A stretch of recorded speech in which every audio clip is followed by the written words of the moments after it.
Assalamualaikum warahmatullahi wabarakatuh. Selamat pagi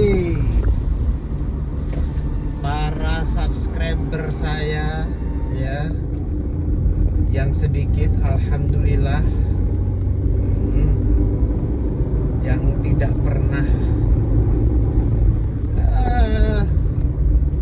mengingkari ya yang namanya konten-konten keseharian,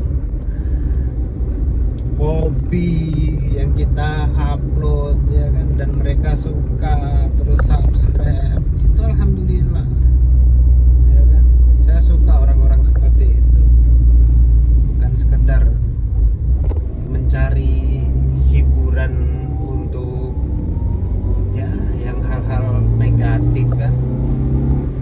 Minimal ya subscribe konten-konten positif yang membagikan keseharian orang-orang lain ya, dilihat-lihat aja, siapa tahu menginspirasi ya kan.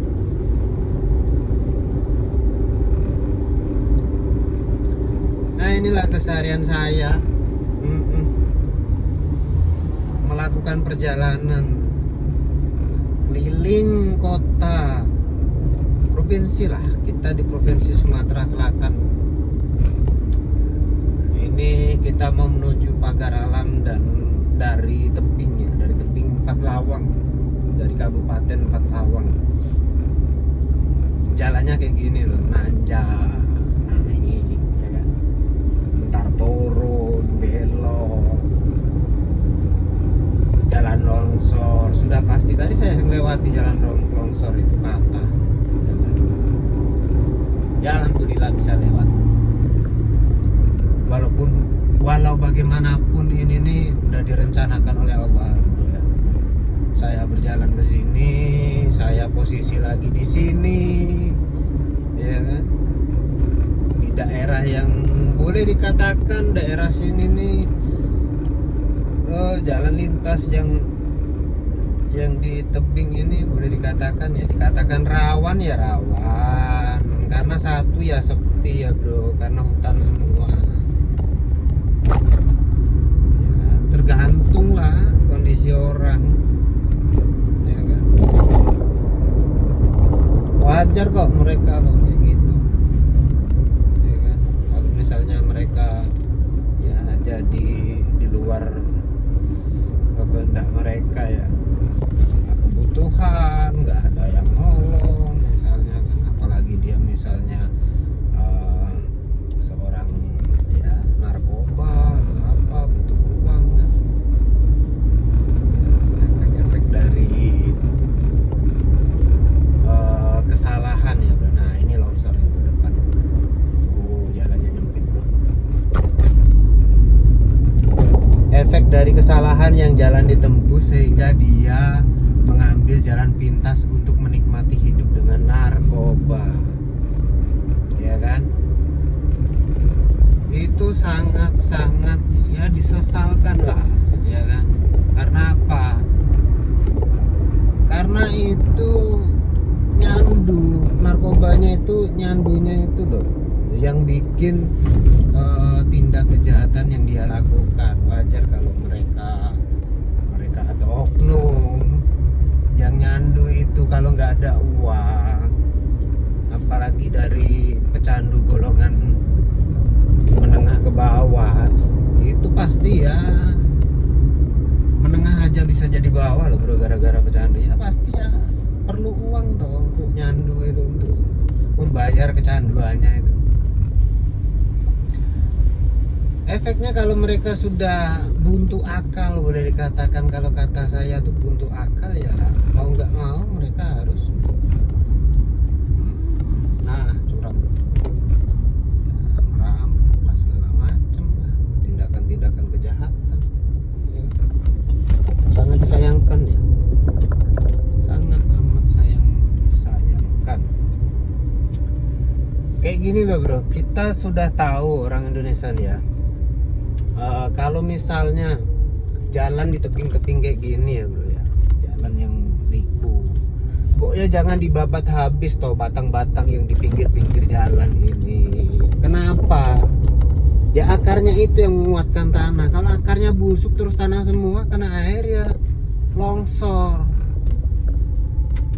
Akalnya tuh loh, dibukain jalan tuh boyo dipakai gitu loh. Kalau longsor kan susah juga, mereka tuh mau ngangkut hasil panen lah apalah ya kan. Wih, jalannya tuh curang banget.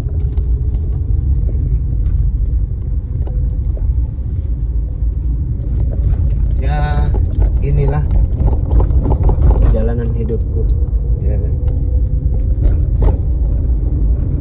menjalani sebuah resiko ya, boleh dikatakan resiko tinggi ya, melakukan perjalanan jauh terus dengan kondisi jalan yang tidak menentu ya, tapi kita sih wajib bersyukur lah, dan kita wajib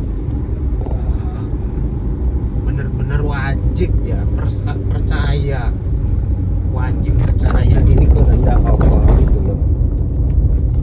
Wajib itu percaya sama Allah, itu kehendak Allah itu aman.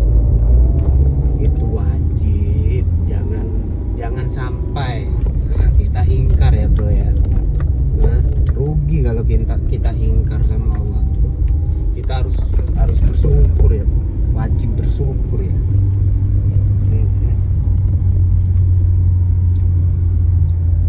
Wajib menerima ya, ya menerima lah bro, menerima garis hidup apapun itu, entah anda mau jadi orang kaya, jadi orang miskin ya kan, harus tetap qanaah kita.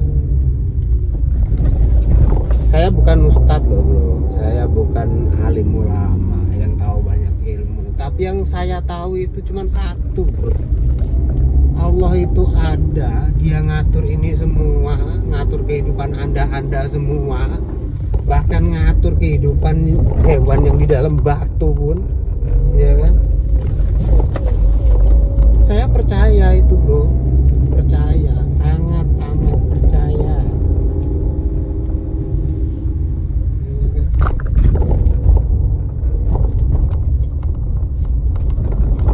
Itu yang saya tahu.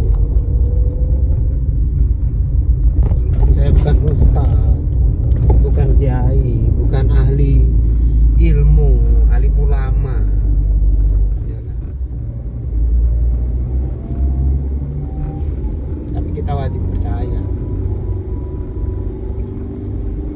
dan kita juga wajib menuntut ilmu walaupun kita bukan alim ulama ya. Dengan adanya alim ulama yang ada, kita bisa ngambil ilmu-ilmunya, kita bisa jadikan pedoman hidup ya. Karena dengan alim ulama yang mengkaji Al-Quran ya kan, memberikan ilmu-ilmu tafsir ya kan,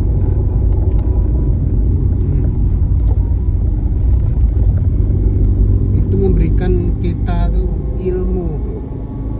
Bersyukur kita para alim ulama itu, Allah memberikan mereka ilmu itu, kita bersyukur ya kan? Terlepas dari keseharian orang ya bro ya. Jadi gini bro, kita ambil titik positif dari seseorang ya, entah itu apa saja lah, orang dalam konteks apa aja, selama dia positif kita ambil nilai positifnya, kita ambil nilai positifnya bro.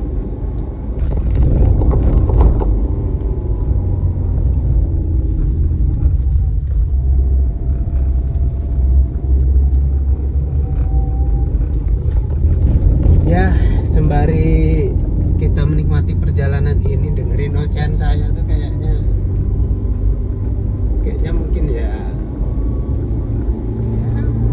buat pencerahan lah, buat sharing lah, komen, sharing kan, sharing sesama awamers ya, bukan alimers. Oke. Yang penting kita bisa saling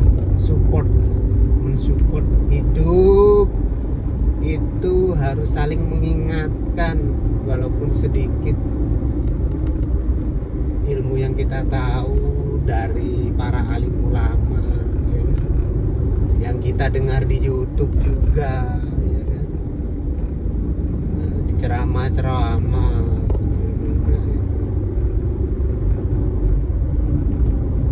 bisa kita sebarkan ya. Catatan, mau menyebarkan ilmu harus dikaji ya bro, tolong ya bro ya. Entah itu yang kata orang ahli sunnah wal jamaah lah, yang saya tahu, terus ada yang wahabi lah, ada yang apalah, ada yang inilah, yang NU, yang Muhammadiyah. Pada dasarnya itu ilmu yang baik itu, ya kan, ilmu yang berguna. Dan ilmu itu dibagi menjadi dua, ya kan? Ilmu untuk mendekatkan diri kita kepada Allah, untuk mempercayai sepenuh hati kepada Allah hingga Allah itu wujud di dalam diri kita, ya kan? Benar-benar paham itu ilmu, ya kan? Ilmu untuk melihat Allah bukan dengan mata ya bro ya. Allah nggak bisa dilihat dengan mata bro, jangan salah. Mata kita mata fana. Kalau sampai diperlihatkan Allah ingin memperlihatkan kita, pecah bro mata kita bro, nggak nampung bro esensinya bro, ya kan. Pertama itu ilmu untuk mendekatkan diri atau mengenal Allah hingga kita merasa jelas, merasa percaya, bukan merasa benar-benar percaya dan jelas bahwa keberadaan Allah itu memang akan Tuhan kita ya, Tuhan yang wajib disembah karena Dia esa, Dia wajib disembah karena Dia menciptakan kita beserta alam semesta isinya ya. Terus ilmu yang kedua tuh ilmu bagaimana kita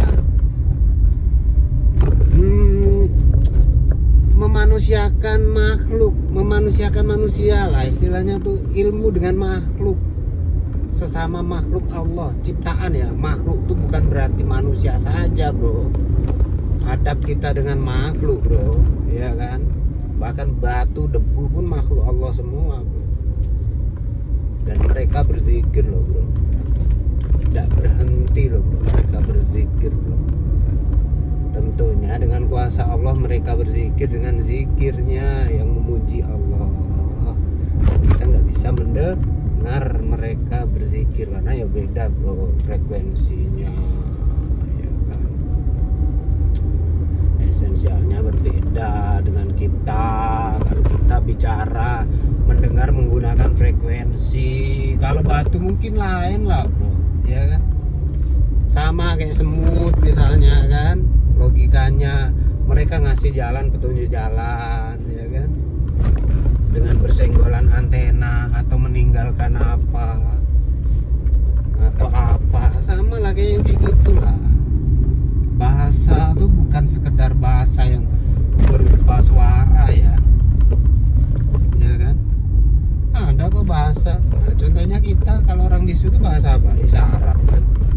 Ya, nggak ada suaranya. Mereka tahu apa yang dia maksud, apa yang kita maksud kalau kita kasih bahasa isyarat, ya kan. Nah, begitu juga makhluk-makhluk Allah yang lain yang katanya nggak ada mulut.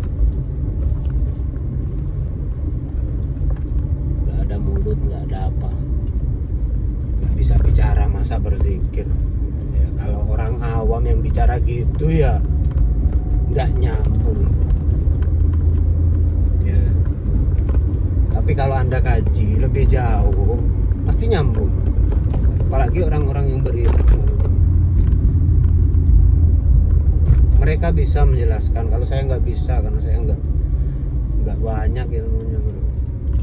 Hanya sekedar dengar YouTube, jujur saja sih, dengar ceramah yang diikuti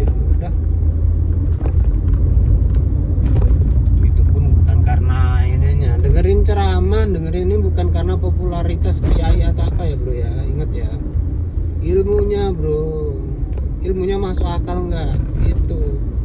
Hidup kita nih harus menggunakan akal. Allah ngasih tahu kita, gunakanlah akal sehat kita, jangan nafsu. Bedain ya bro, nafsu sama akal ya, harus bisa membedain ya bro ya.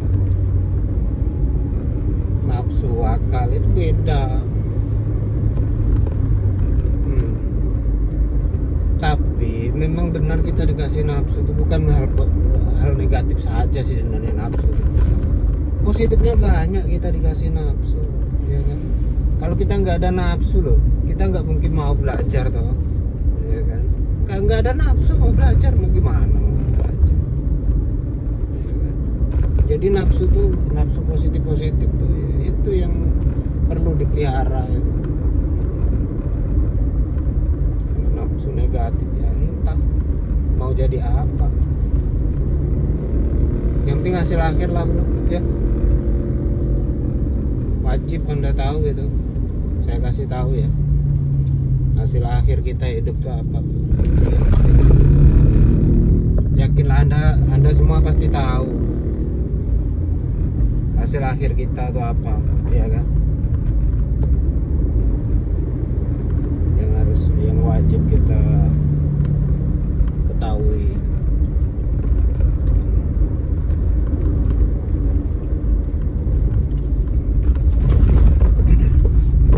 Untuk sebuah hasil akhir dari kehidupan itu seperti apa, pasti tahu semua lah, ya kan?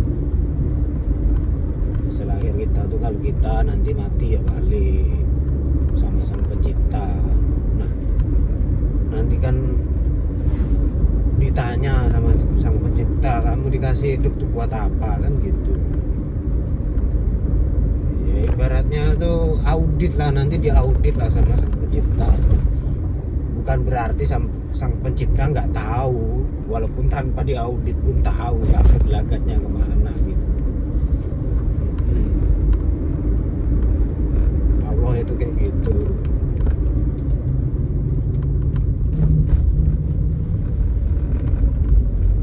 Jangan takut, nggak salah penilaian kok Allah. Bener, jangan takut ya. Allah tuh maha tahu bro, nggak bakal salah penilaian. Cuman kita aja manusia yang sok tahu, ya kan? Sok tahu terus ngejas, menghakimi, kalau kata kita menghakimi orang lain, konten-konten orang lain misalnya, kalau konten ya, atau tindakan orang lain yang kita lihat. Setiap tindakan tuh kalau di mata manusia tuh bro, tindakan makhluk manusia lain lah istilahnya selain dirinya ya, itu pasti salah bro, pasti salah. Kalau nurutin nafsu pasti disalahkan. Coba kalau nuruti anak akal sehat, ya kan? Semua tindakan manusia itu bisa jadi benar kalau nurutin akal sehat. Gak semua tindakan orang itu salah. Salah tuh di sisi mana kan gitu. Benar tuh di sisi mana. Makanya harus tahu itu. Harus tahu sebelum kita mengejudge itu, jangan asal jeplak, jangan asal ngejudge, jangan asal menghakimi. Kalau Anda sering menghakimi orang lain, ya jelas orang lain juga menghakimi Anda. Bisa yang cuma menghakimi, paling kayak gitu orang lain. Toh tindakannya juga sama, nah paling kayak gitu, ya kan? Sudahlah, kita sesama manusia tuh jangan saling menghakimi, jangan saling ngejudge. Cuman ngasih masukan boleh, ya kan? Nggak ada yang sempurna kok bro, manusia nih bro, ya. Manusia nggak ada yang sempurna, cuman Allah yang sempurna, maha sempurna bro.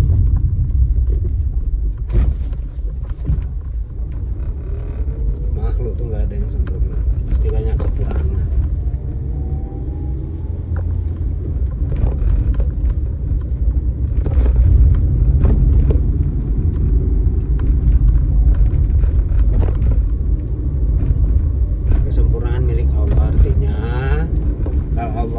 menghendaki sempurna sebuah atau sesuatu atau makhluknya, ya sempurna menurut dia, jangan menurut kita.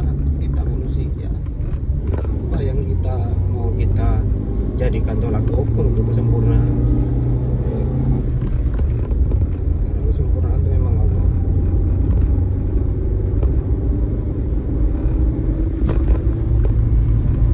Lewati jalan lintas ini bro, jauh bener, berliku-liku, jalannya rusak-rusak.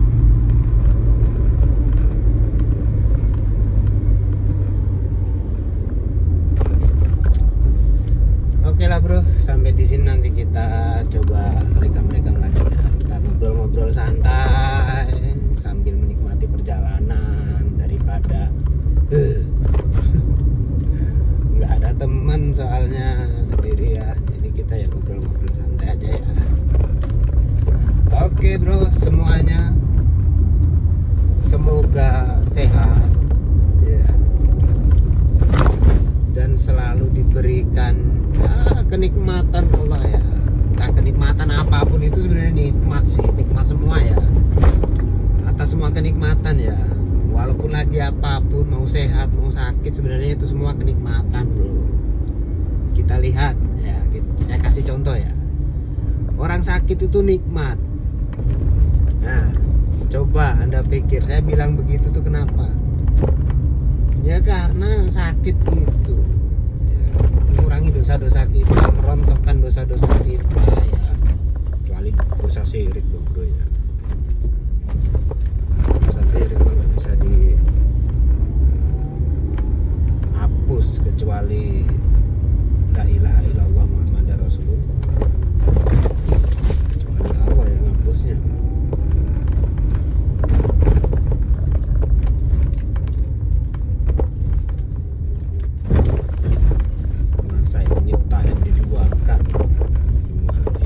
Di dunia ciptaan Anda sendiri gitu. Jadi yang sakit alhamdulillah ya kan, dikurangi dosa-dosanya ya kan, dan berangsur-angsur dipulihkan kesehatannya ya kan. Yang sehat alhamdulillah bisa menikmati hidup dengan bahagia.